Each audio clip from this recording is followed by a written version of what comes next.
Hello, traders. How is everyone doing today? We've had a really nice move up on Bitcoin, so we're going to cover that. We're going to cover the start of the New York session, which will be in about 10 minutes' time. And yeah, let's see if this resistance will hold, or if we really are looking at a major short squeeze going on here, which could take us to much higher prices. So yeah, that is what we will be covering today. This was basically the idea I had earlier on. Where's my mouse gone? It always disappears when I do this. This was we were seeing this on the TPO, like this 45-degree angle of death that often gets that move down, and we did have the move down here. We just came down into the lows here, and then we've had a bounce. So we have had like a bit of a Darth Maul whipsaw type of thing, stop out both sides of the trade, generating a little bit of liquidity for where the bigger move will be. So I'll move that off of there. We've not actually taken the highs yet, have we? I do not think. Maybe some exchanges have. But on Bybit, we certainly have not taken out the highs. We've come up to basically the top of the golden pocket. In fact, actually, I haven't even noticed this, but literally, is that to the dollar? So yeah, about, oh, what's that? Yeah, it is. That is actually to the dollar, the top of the golden pocket. So that's the 666, the evil 666 that we hit earlier, and had the rejection from that small rejection. Did come down here, just came down, tapped these little lows, tested for support, and now I would imagine we're going to come up and break these highs at this point. It does still look pretty strong. We're currently up against this daily level and this golden pocket region. We do have this 0.75 speed fan. Also around this area. So yeah, we have now exactly 10 minutes to go until the New York Open. So this will be quite an interesting one. We've seen here the S&P 500, so the futures, SPX futures, having had that pullback from exactly the same region. So that did come into our local golden pocket. We've had that pullback from the same region as Bitcoin is doing.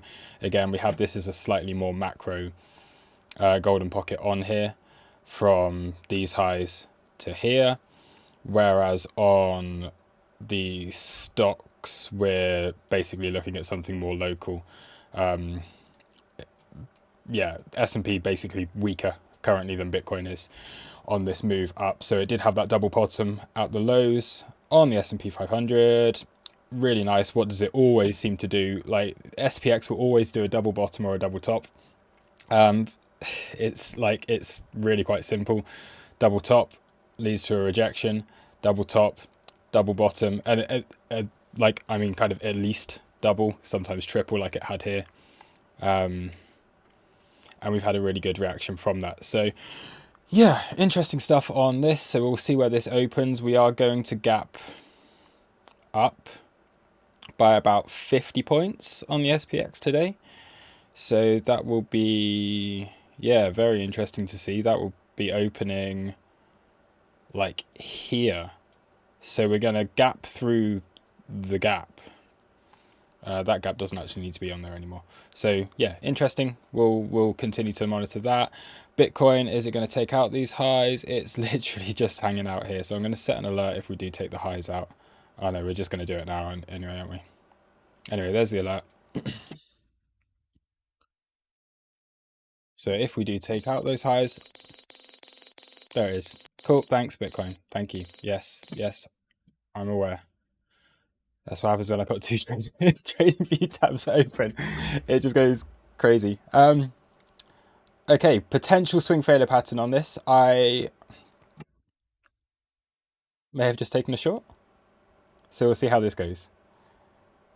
The plan for me was take out the highs and reverse. However, we've still got 8 minutes to go until the open, so I still think this could get some continuation. I'm just going to quickly scalp this. This was at limit, and I'll see if I can get out at limit. I don't know if I'll be able to, because that's not really doing much. It was basically the top of the red box. So, cool.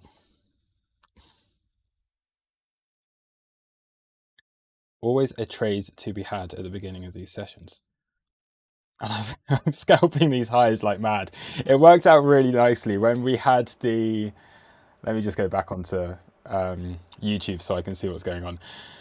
Basically, these scalp shorts were working really well, like the whole way up last time before we got that major rejection. So we were just like all of these highs. Every time you take out a high, I'd be like, cool, scalp short, scalp short, scalp short, all the way up, and we did it up on this little range here. So I'm basically playing that same game right now, knowing that we're at resistance, and if I can catch a short after taking profit like very fast, then that's what I'm looking to do. So we were in the short position earlier on in the trading room. After taking out these lows, again, what has that done? Hit take profit 1 and back into this again here. So just scaling in each occasion that we do take out these highs. So yeah, we will see how that goes. Right. Who's in the chat? I haven't actually said hello to everyone. Everyone, please do smash up the likes as always. I keep getting told by P that I need to make the website more visible on the banner. So look, there's the website. Yeah, I also got told that I need to make the Bybit banner more visible on the website. So look, if you go on there now, you've got a big old banner at the top that's showing off the Bybit link. So if anyone would like to trade on Bybit and you would like to take advantage of 10% off of fees, then it's there on the website, which again is flashing up on your screen right now. Cool. Anyway, welcome Anthony, PLP, Keaton, Umar, Fentons, Aswan, Eric, Nenerio, and P is here, so he'll be very happy that I've shown the website. I do need to make a proper like template background thing again. Oh, let me actually get rid of that because I don't want to shill it too much. Cool. So yeah, smash up the likes. We're only at 38. Let's get this up to 50 likes. There's no special surprises if we do hit 50 likes today. So apologies for that. Yesterday was good fun with the awful NFT, the Ollie one, who I've just noticed has popped up in the chat. So congratulations on your NFT, Ollie. Also, thank you very much to everyone that did sign up for the free trial. This is the first time we've ever done like an open free trial, and the response was kind of crazy. So yeah, a load of you guys basically joining in on the crew now. I hope you enjoy all the content with the crew. I hope you've been enjoying the trading rooms so far. If there is anyone who is watching the YouTube now who has taken part in the trading rooms or the crew call that we did last night, feel free to comment in the YouTube chat. It would be it'd be lovely to hear your thoughts on what you think of everything in general so far, because yeah, this is the first time we've ever done a free trial thing, and we probably will not do it again, at least for a very long time. So yeah. Cool. So yeah, what we'll do today, we'll just have a general look at the price action. We have 4 minutes to go until the New York Open.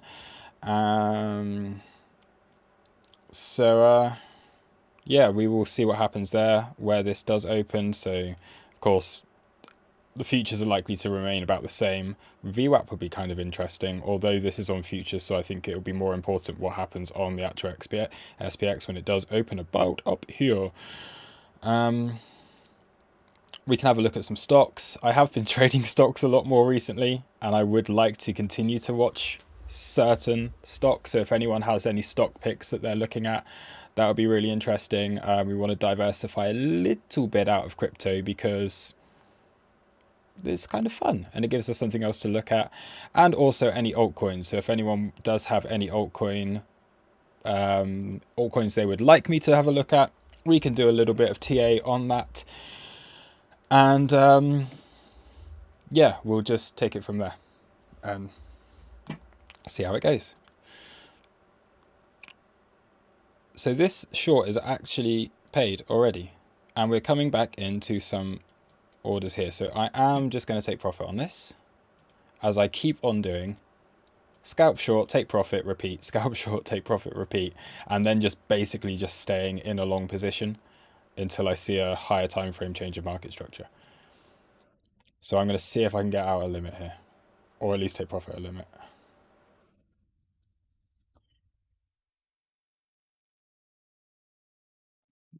Move, please. This is when I start getting... There we go. It hasn't moved down on the inverse. It hasn't moved down enough. This is on FTX. I've still not been filled on a take profit here at all.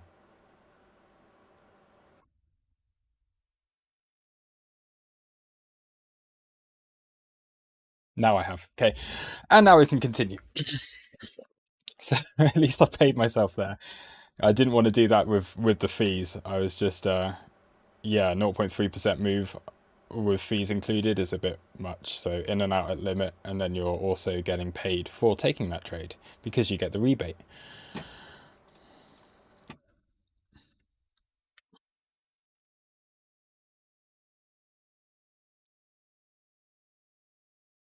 All right.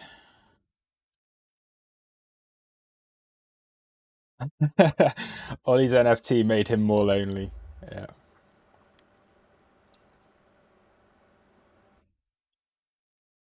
Okay.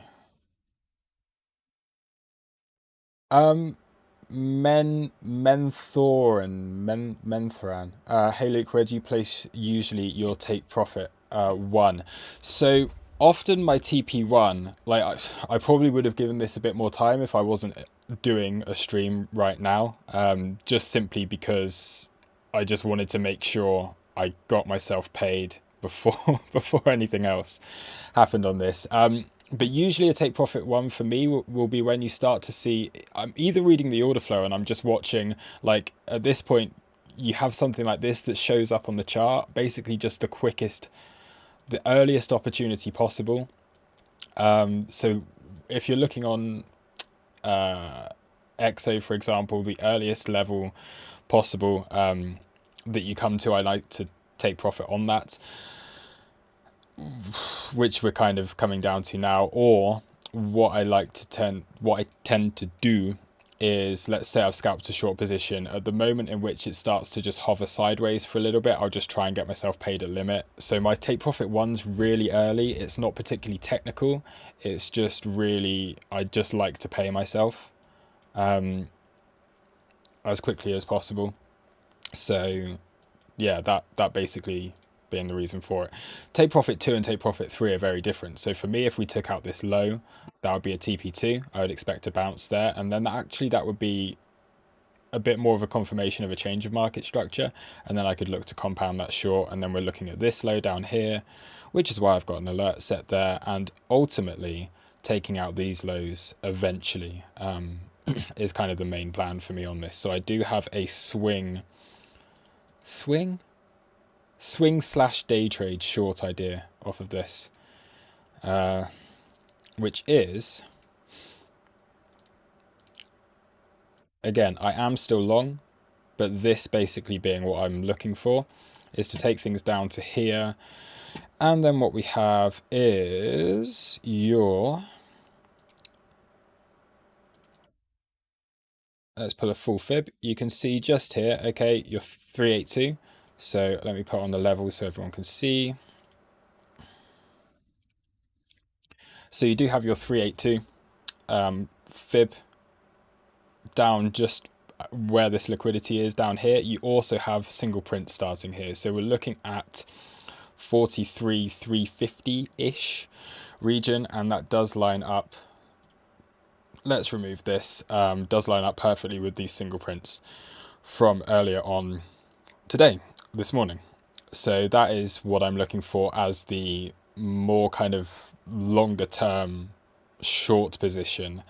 However, everything so far is still looking kind of bullish. So I'm not wanting to get into like a short and just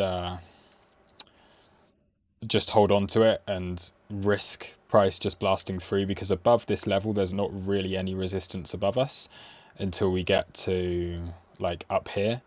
So if we do get through this region here, which is it's trying to, if we do get through here, I don't see much stopping. So that's why I'm paying myself quickly, happy to get stopped out, because you could really see price just start to, yeah, move fairly quickly if we do get through that region. But basically, like what I really want to see is this. So this is the idea for me. I don't really want to see a deep retrace. I don't want to give people the opportunity to get back in down here, but I'd love to see a move that comes up here, down, takes out these lows, and then reverses and gets continuation. That's my main plan at the moment. Whether or not it happens, who knows? But that is the plan that I'm seeing as the more likely scenario right now. Either that, or we're looking at, I do have this triangle idea, which is looking like this. So I do want to see, this is going to be a bit messy. See, the problem with that is it's not particularly symmetrical if we do that. So some kind of triangle idea that's going to end up wherever it ends up.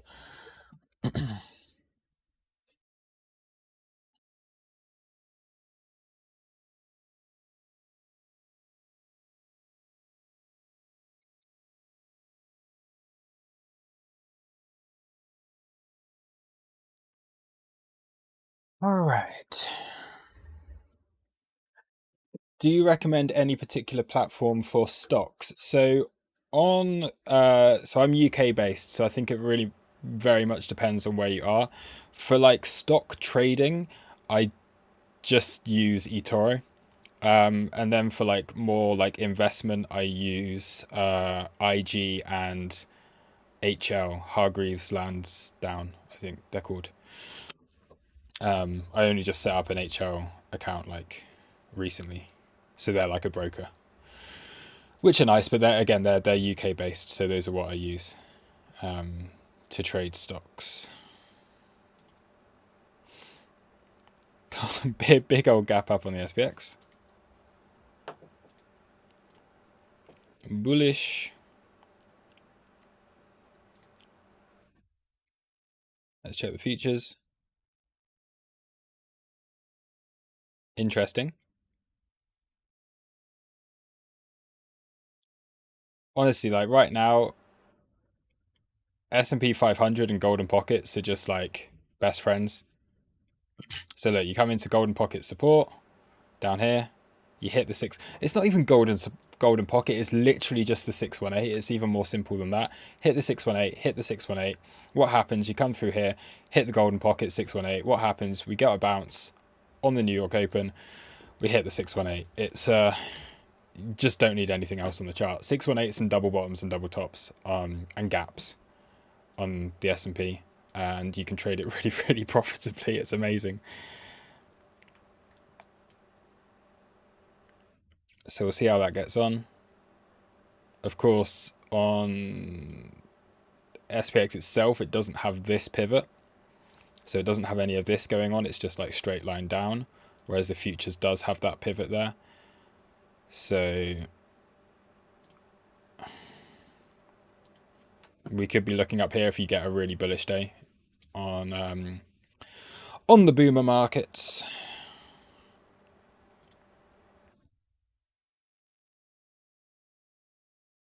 Bitcoin's still looking kind of strong here.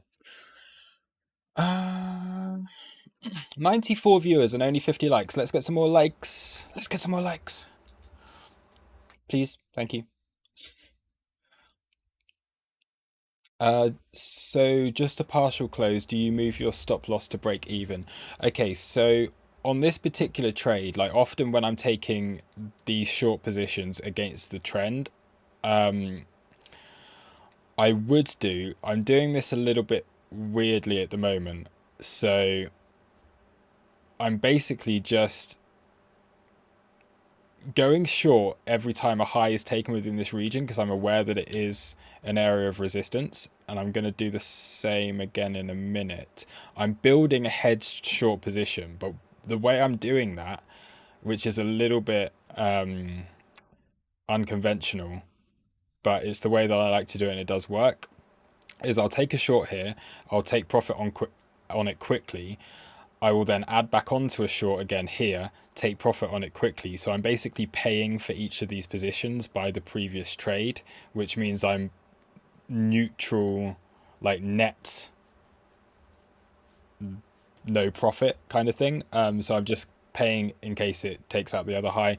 Again, at this point, looking to take a short position here, which will give me an average around this kind of region. But the fact that I've already taken profit on this means that it's paying me to continue to scale in. So it's a bit of a weird trade. It's not one that I do all the time. Just because the thing is, I'm so aware that like when this comes down, it's going to come down really quickly and it might not give you that nice retrace. So the fact that I'm long already here, I'm happy just to hedge and I'm happy to average in, but I'm just being careful whilst I'm doing it, because if this does continue to go up, up, up, up, up, I just want to close out of that and be like, well, I've taken profit twice. I'm happy enough with that. And yeah, see what happens. Again, hopefully that made sense on how I'm trading this. It's a bit of a weird one. So I'm just managing a short position on the way up,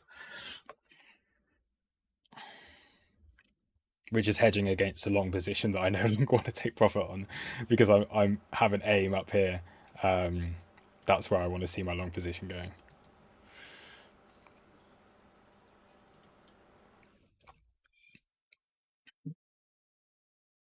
So I'm hedging my bets, making sure that I get paid whatever happens.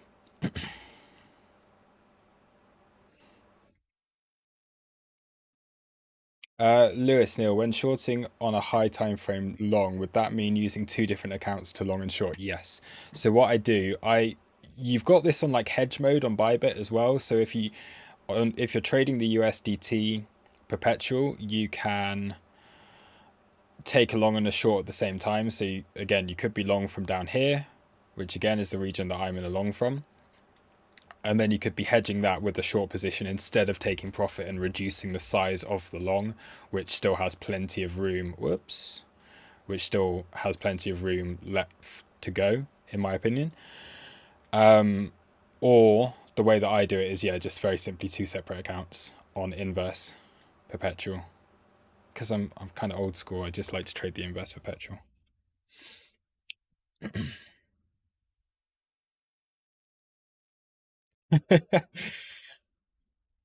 WDI and put the clothes back in the wardrobe. Yeah, we have had that. You have the washing, the drying, the ironing, and now they're folding, and they're stopping everyone out along the way. And then maybe at some point, finally, once everything's clean, the price will dump.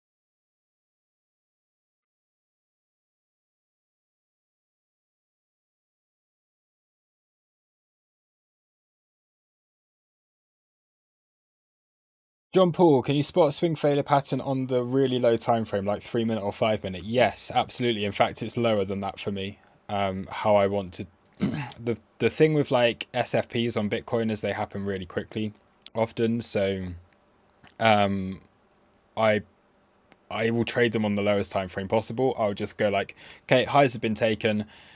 Am I seeing what I want to see?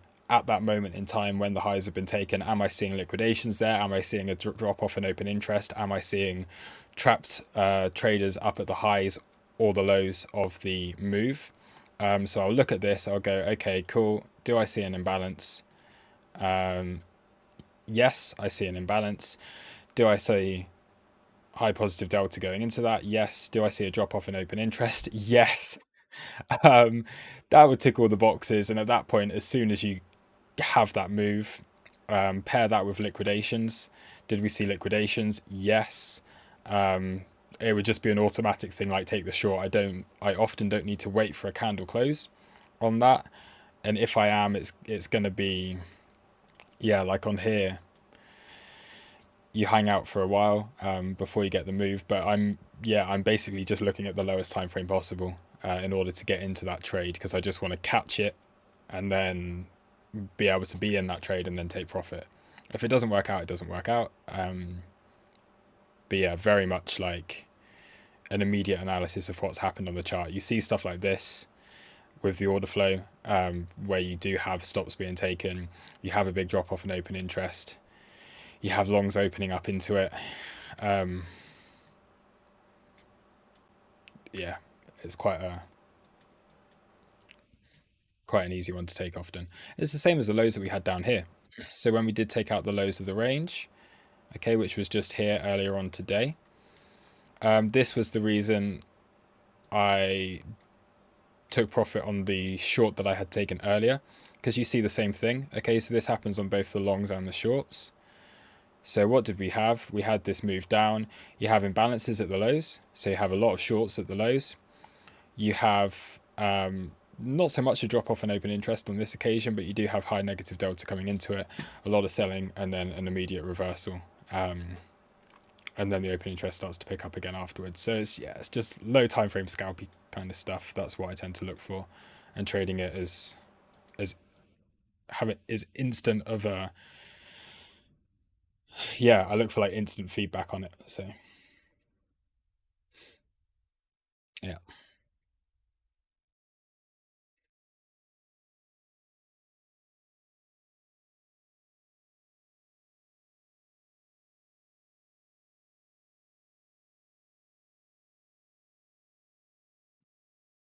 And again, I've got to repeat this because I am saying that I'm taking short positions, but you've like, it's kind of like tiring taking these scalps along the way. You've really got to be switched on and to know what you're looking for, because you are trading against the trend. You are essentially trying to knife catch this on the way up.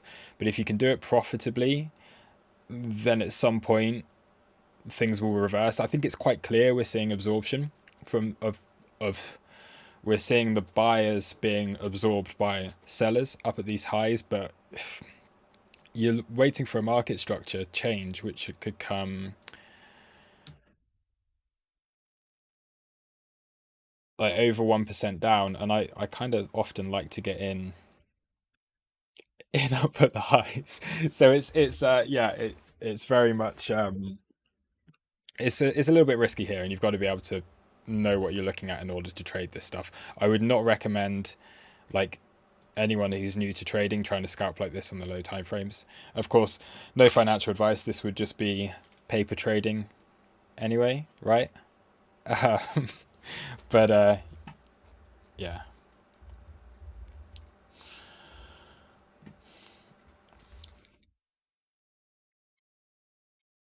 For crew members, do you have like one-to-one meetings if they have some difficulties with trading? So we do.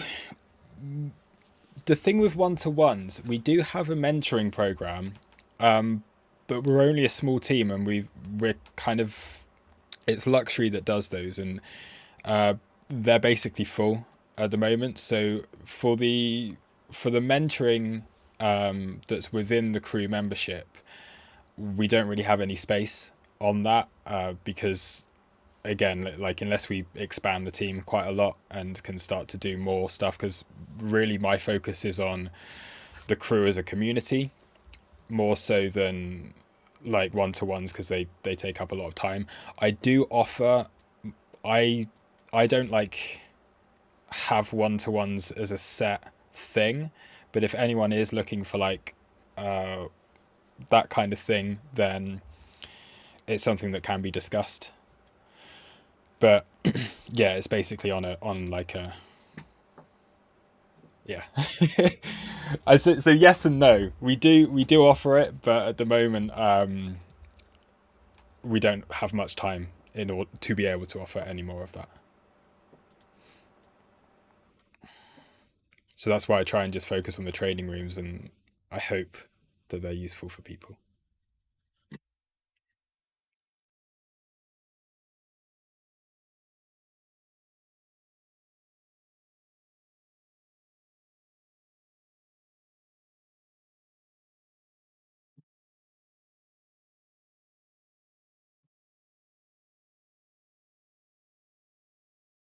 Still in a short of $44,200. So this is the thing: if you're scaled into a short position, you've got to ask yourself, like, where do you want to? I mean, for me, I think it would be highly unlikely to see price going all the way up to the yearly open at this point without at least cleaning up some of this below. I'm not looking for a deep retrace, but I am looking for a small rejection before I see any major continuation on this. But at the moment, we're just grinding, and there is, I guess, still the possibility that this could just blast through that area. So yeah, if you are short, you are trading against the trend, and you are just essentially adding fuel to the push higher. So it's a risky play. Um, yeah.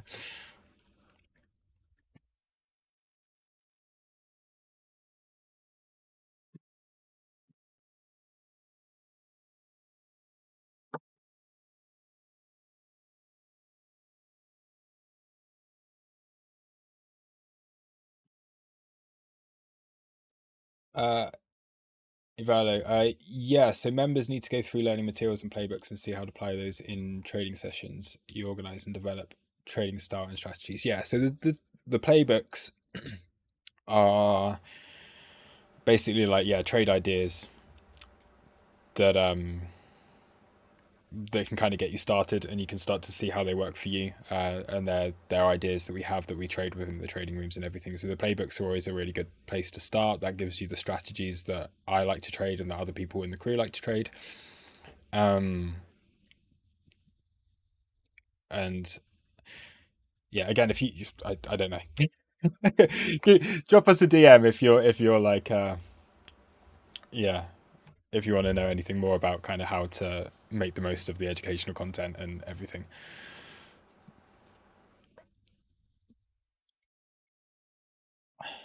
Addy, would you go long then if short is risky? No, a long is even more risky. Okay, yes, you are. Like, a long is even more risky because you're so high up. I would not go long unless we get a retrace, like, or if you're already in a long. For me, I am long because I'm swing long from lower, but I would not be wanting to get into a new long position at this point. Like, that's even more risky than taking these shorts for me. It's kind of, yeah.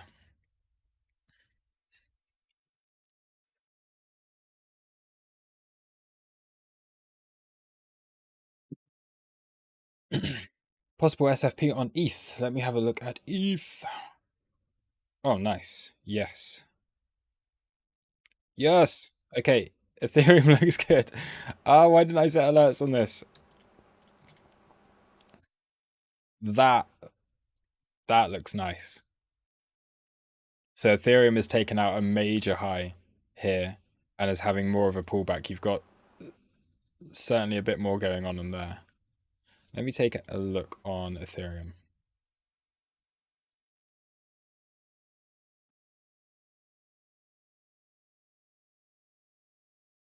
That's the kind of thing you really want to see on Ethereum. You got big volume going into the wick. You've got a lot of longs opening at that wick.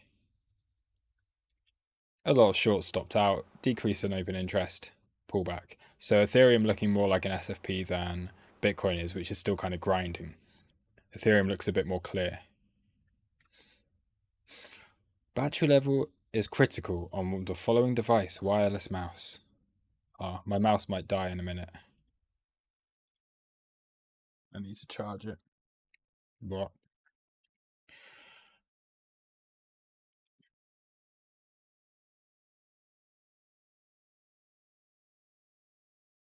Very similar to Bitcoin, isn't it, this chart? It's like literally the same thing. Exactly the same. Ethereum's also hit the weekly level, so this was the trade that had been taken. This will be a take profit on Ethereum ETH BTC. So yeah, I'd say Ethereum is a really good short here as well, possibly. At least low time frames. Non-financial advice. We do not know what will happen on the charts, but that has hit target. That's at the very least, like I say, a take profit. So I'd taken that long down here, and now we've hit take profit one on this. I am ultimately quite bullish on Ethereum, but let's just see how this goes for now. So Ethereum, that's I'd say we're just about done on that move. Is SPX pulling back a little bit? It has a big old gap to fill.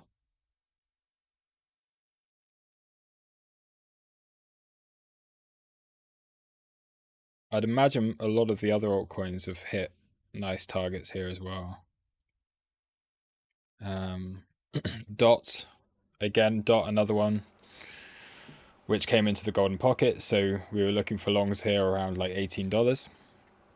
Managed to get into those. So this is high time frame stuff on Dot. Really, really simple trade to take.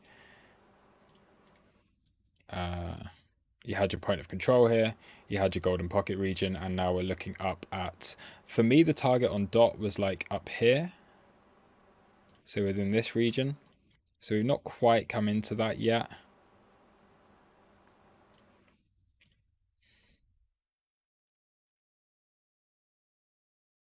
Yeah, and it would have been looking to take those highs. So Dot BTC.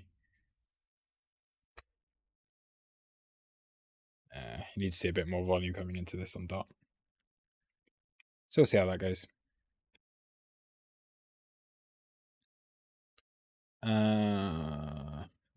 Link looks awful.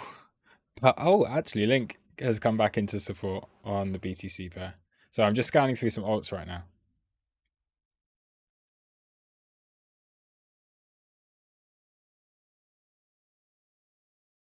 Actually, Link looks kind of interesting.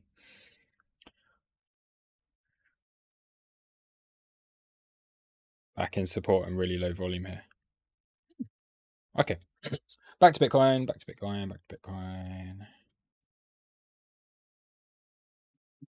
Also, hold on a second.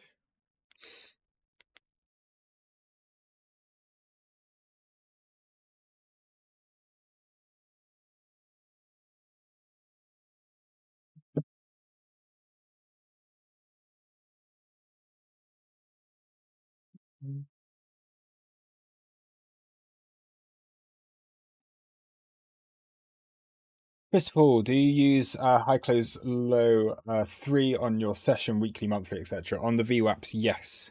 Yeah, so I do use HLC 3 for the calculation. For anyone who's not aware what that is, we're talking about, I assume you're talking about VWAPs. So this is how I have it set. That's standard for VWAP. What I sometimes do if I'm looking on an anchored VWAP, so if I want to do like an anchored VWAP for my swing low, was I'll take that from the low. And then that gives me that. And if I want to take an anchored VWAP from the high, I will calculate that VWAP based off of the high. And then that gives me more options for the VWAP stuff.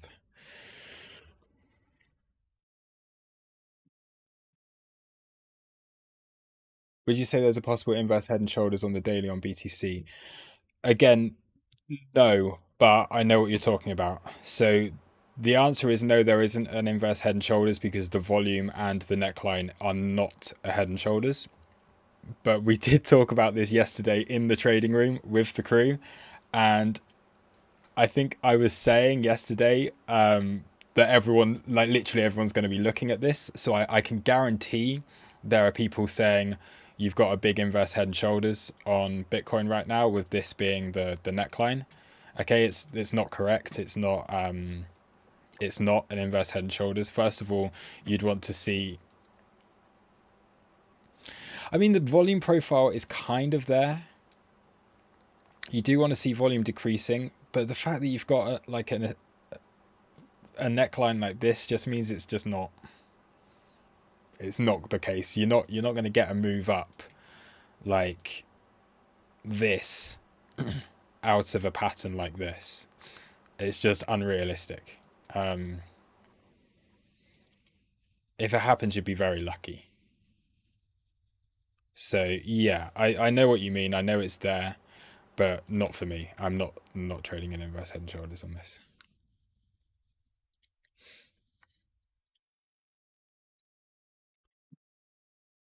Uh, Daily VWAP on Bitcoin's coming to an interesting level.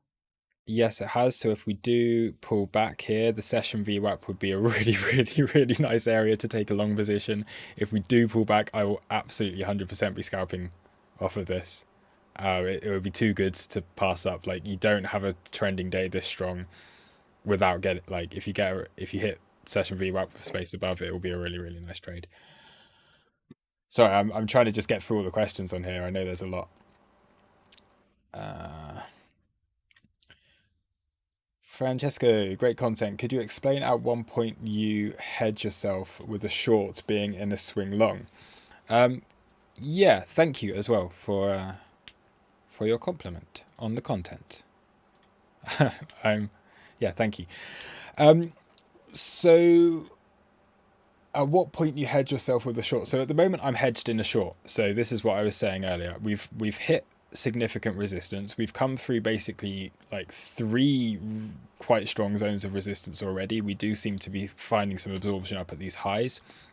For me, because I'm in a swing long that's aiming up here, I've already taken profit on this as we took like out highs. So I don't want to be taking profit again when price is only like what 1-2% higher than the previous time I hit take profit on that. Like for me, like we're only 1% up, so I do not want to go for another TP on this and reduce my position size.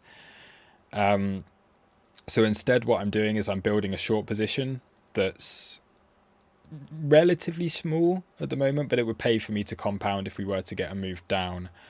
So that's the reason why I'm hedging here, is because I still do have higher targets, and I still do think even if we just consolidate and put in like a little kind of range here, I would like to be holding that long position still, because funding overall is either neutral, negative, so you're not really paying to hold long positions anyway.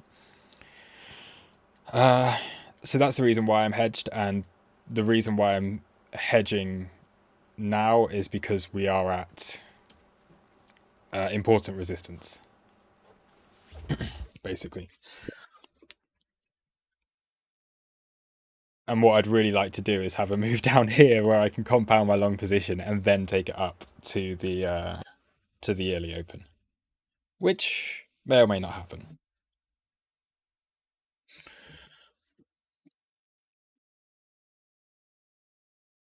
What else do we have?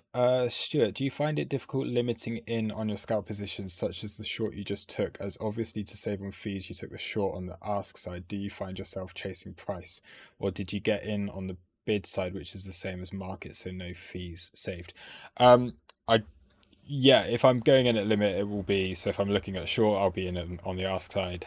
If I'm taking profit on that, it will be on the bids. Like literally all I'm doing is I'm just placing limit orders above highs at the moment.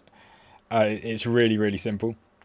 So I can quickly explain. It's again, this is my, yeah, my kind of the way I'm doing things right now is just you take out a high, and then what I'm doing is just I'm going. So at the moment, if we come up and take this high, I just have short limit orders placed up here.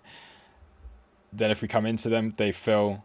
We get a pullback because you always do get a pullback. Like that's just the way that price is working at the moment. We always are getting that pullback, and I just see it as extremely low risk. So then I get filled into a short position, which I'm already in. Like I'm not fully closing out. So my average is just gradually increasing from like here to here to here to here. And then on every pullback, I'm taking profit, like taking profit here. So say I'll try and explain this again from where I am. Initially had taken a short position on the daily. No, initially took a short position here. And then during the trading room, I took profit quite quickly on this. Then again, we hit the daily level. So that gave me an average about here. Again, what was I doing? As soon as you get that pullback, taking profit, then we came down here, didn't we? Took out these lows. So again, take profit. Then we come up into this. I'm just laddering orders on the ask side to take above the highs because I am recognizing that it does seem to be exhaustion within this area. Laddering orders, again, you take profit. So that gives me an entry here that I'm taking profit on. Once again, you have laddered entries down here, up there, sorry, able to take profit quite quickly on that. And then eventually what you end up with is hopefully, a really nice average entry around here that catches the high that you've been taking profit on consistently. So you've been making money on it, even though at some points you've been underwater, knowing that unless this gets volume, it's not going to break. And then at some point, if this does turn around, you're left with a short position that's in a really great position and is just not going to get stopped. So at that point, what happens if we do change market structure? I would place my stop loss up at that high because that would confirm to me a change of market structure. And then I would look to basically, manage again. If price came up into a golden pocket region or something like that, then I'd look to compound that entry. Hopefully, again, that does make some sense. That's the way I personally am trading on this occasion, but it will change. Like every single trade is different, and you just got to recognize the price action that's there. I mean, when you're as weird as me and you're watching price action like all day, every day, you just start to recognize things, and you have like infinite amount of possibilities in which you can trade it. So for me, that's just what I've chosen on this occasion. And it's working. Like I've made money today, made quite good money today, and I potentially have a really nice short position if we do drop down. So yeah, that's and I'm also in a long. So, yeah. Joseph, just found you, love the content. Thank you very much. G Robinson, do you recommend always compare the BTC pair before trading an alt, or would it depend on the sort of trade you are taking? I used to always say like always trade the BTC pair, but that's not so much the case anymore. I think the USDT pairs have enough liquidity within them now that they can be traded on their own merit. Like the lower cap stuff, I'd still say BTC pair is important, but I don't think Bitcoin's like as much it's not as big of a driving force anymore. Like you have alts that trade really nicely against Ethereum. You have alts that trade really nicely against others within their own little ecosystem. So yeah, something like Ethereum, you don't need to be looking at the BTC pair as much as you used to be able to, but I'd still say it's important to take note of.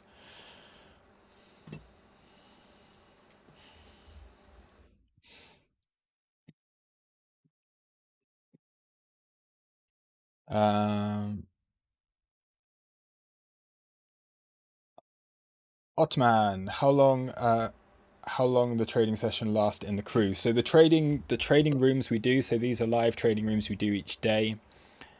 They last usually between an hour and a half. So what we do is we trade the price action that's available to us during that session. So for example, this morning we traded the London Open, managed to get like a scalp short off of it. Wasn't the best one, but managed to get a scalp short off of it because that's all we were getting during that session. And then we basically made a plan for the rest of the day. So that plan being uh, London session, where were we? We did 10 a.m. and we finished about 11:30. So we traded this price action here, 10 a.m. to 11:30. We traded that price action, and then we made a plan for the rest of the day. So at that point, we hadn't yet hit the daily level.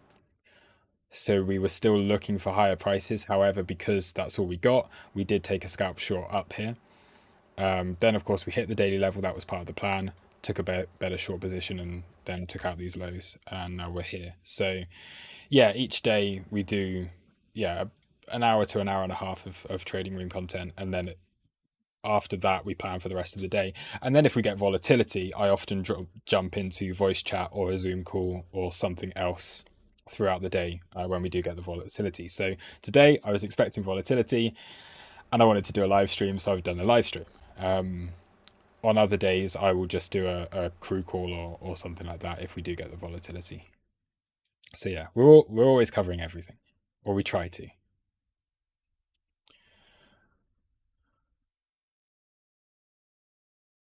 Greg, how are you able to have both short and long positions? Do you use two different Bybit accounts? Yes. So I do have two different Bybit accounts. I would recommend anyone, if you, especially if you like to trade on the inverse perpetual, or just in general, it's just a really good thing to do.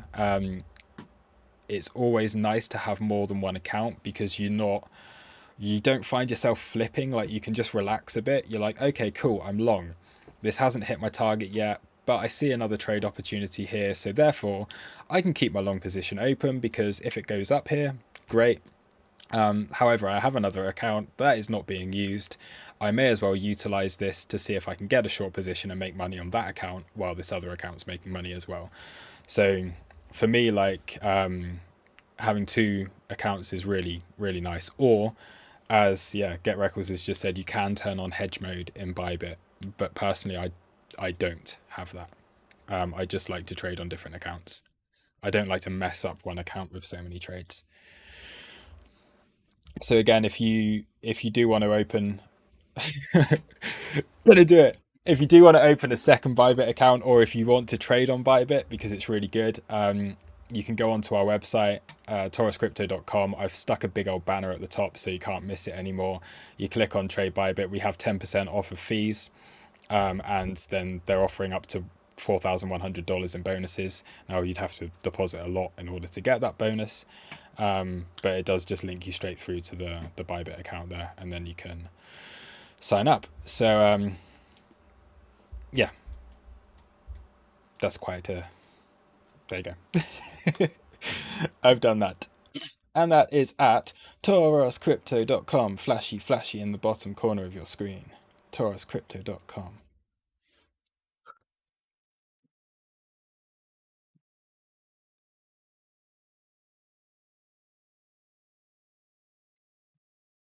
So for two different accounts, you need two phones. I mean, I have two phones.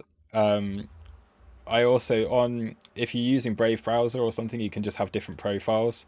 So you can literally just click in the corner, change profile on your browser, and that will just open up your other account. So if you're trading on a computer, that's what I tend to do. I have different browser profiles um, that are logged into different accounts. So this is obviously my streaming profile. I am not logged into any exchanges on my streaming profile because that would be silly because I might end up giving stuff away. But I do have another profile open up on the screen up there that does have a exchange open. So then I can just trade on it.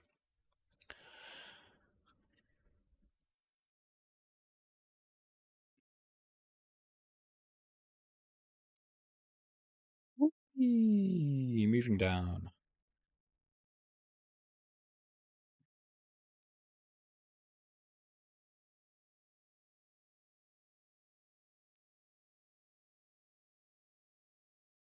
So I'm just going to do this as well.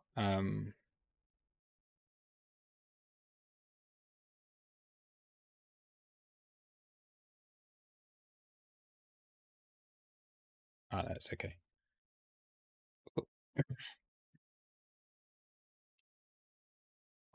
If this short plays out, do you think there's a possibility of filling two gaps? One old one and second one recent that opened last night. Yes. Or filling the single prints in the wick that brought us to 40,500. Yeah, possibly. I think that would take quite a while to play out. Um, Initially for me, I would be only looking to take this trade down to around that 43,350 region.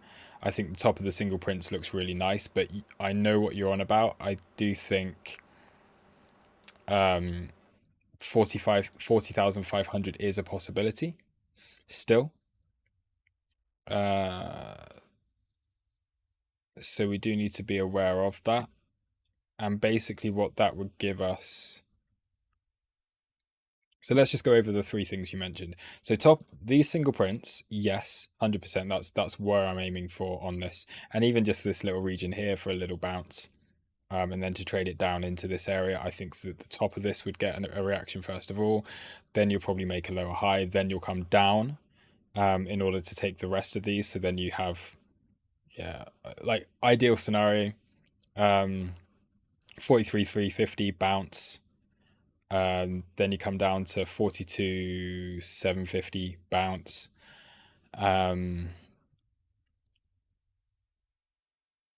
Maybe not even go down that low. I don't know. We'll see. We'll see what happens. 42,750. That would fill in all of this. All right. I keep changing my mind. I'm flip-flopping between ideas. I'm looking for this. Like, that gives you a trade opportunity that, again, could take you up to here.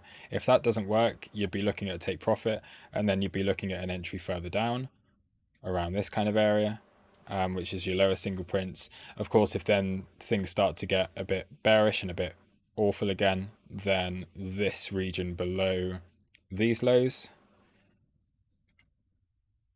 sorry, here is what I'm looking at as like cannot break this area as support. So you have super bullish scenario, which would be just tap the top of the single prints, continuation up towards the yearly or something like that.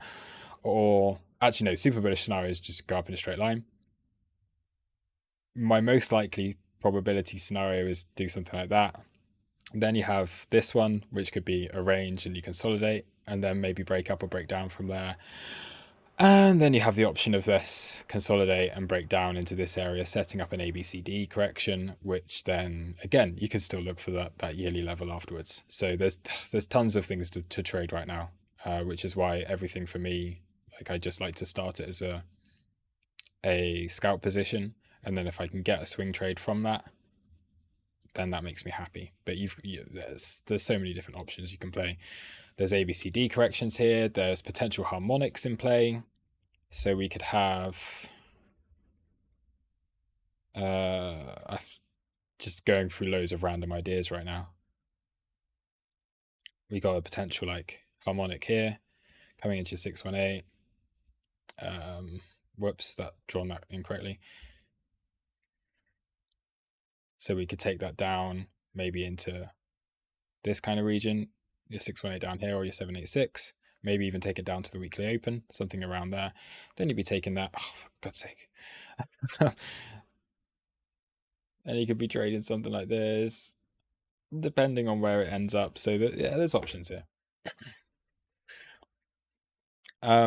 The CME gaps, yes, sorry, I got distracted again. The CME gaps, I know we do have this one that we made last night. So we do have this little gap here, which had that partial fill on the open and then got continuation afterwards. So this was just that little gap whilst it closed for like an hour and a half. And then we do have the bigger CME gap down here at 40,750. So 40,500 region again, yeah. So yeah, there's absolutely a chance that this could come back and fill. But there'll be a lot of trading before we get into either of those scenarios. You'll probably end up doing something like this, and then something like this, and then maybe put in a range, and then finally break down, and lots of trading to go before we can look at those, I think, at the moment.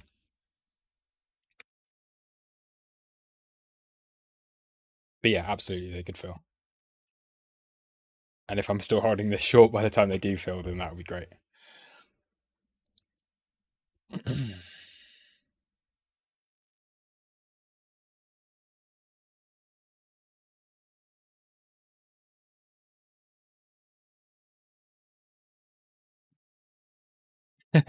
Eric, I've literally only just put the banner up there on the website, so I just put that there today. I keep getting told I need to make everything more visible because it used to be the case where you have to scroll all the way down here and then that gives you the thing. We do have the other stuff, so if you like trading KuCoin and this links to other stuff, but big old fat banner makes it a bit more visible. um, it means I don't hopefully don't have to talk about it so much because it's a bit more visible. All right.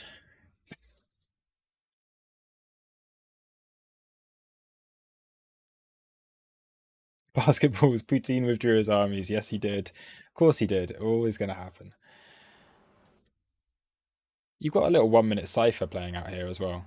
This is the thing. When you hit harmonics and like, I wouldn't trade this again personally, but you got this little cipher type thing. Um, down into 786. Look, harmonics everywhere. Maybe this gets a bounce to the midpoint, the 0.5, and you can take it down again. So if you are trading that, if you want to trade this random crazy idea on the low time frames, that probably won't work out. There's your setup. You come back into your 0.5, and then you look for continuation. Stuff.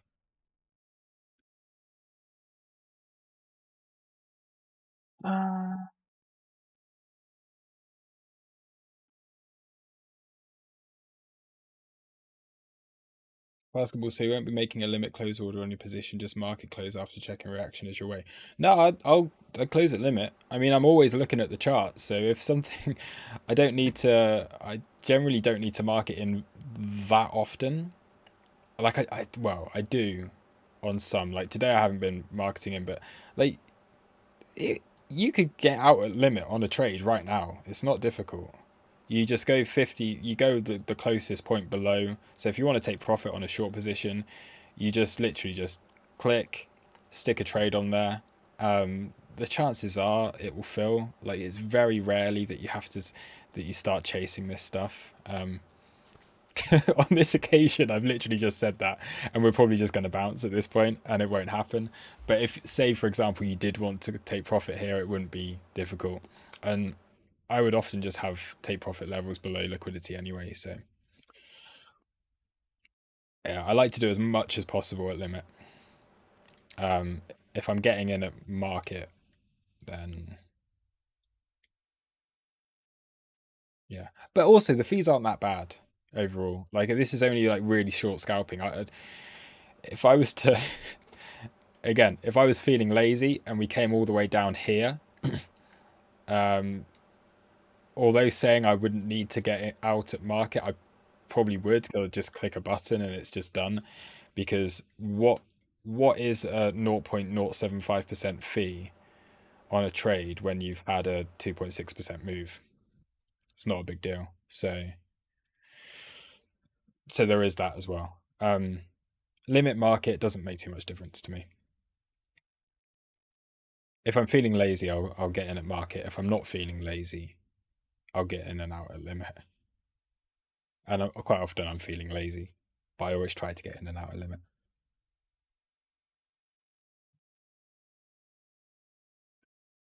Oh, anyway, I've done over an hour now, so I think I'm going to wrap it up there. So thank you very much. I've just seen KD Royale. On which time frame do you trade the most? I trade like everything. I make plans on the higher time frames, so I'll make plans based on the monthly, weekly, daily, 4 hour. But I don't tend to trade those levels. They'll be for making plans. If I'm trading, I'm literally just looking at the price action, low as possible. I trade that like the heartbeat of the market. I really want to get in at the heartbeat of the market. I'm always aware of what's going on the 30-minute time frame because that's classic kind of traditional stuff. But more often than not, you'll find me on like the 1 minute charts, the the tick charts and all of that kind of stuff that's just looks completely ridiculous, but I like to know what's going on in the market. So yeah. Anyway, cool. Thank you very much, everyone, for watching. This short position is playing out quite nicely. So yeah, for whoever it was that was trapped in a short at 44,200, if you were able to remain patient, then you're in profit now. Of course, no financial advice. Zero. None. Ever. I'm not a financial advisor. I'm just some guy that talks nonsense and enjoys price action trading. Thanks for watching. I'll catch you on the next video. Cheers. Bye.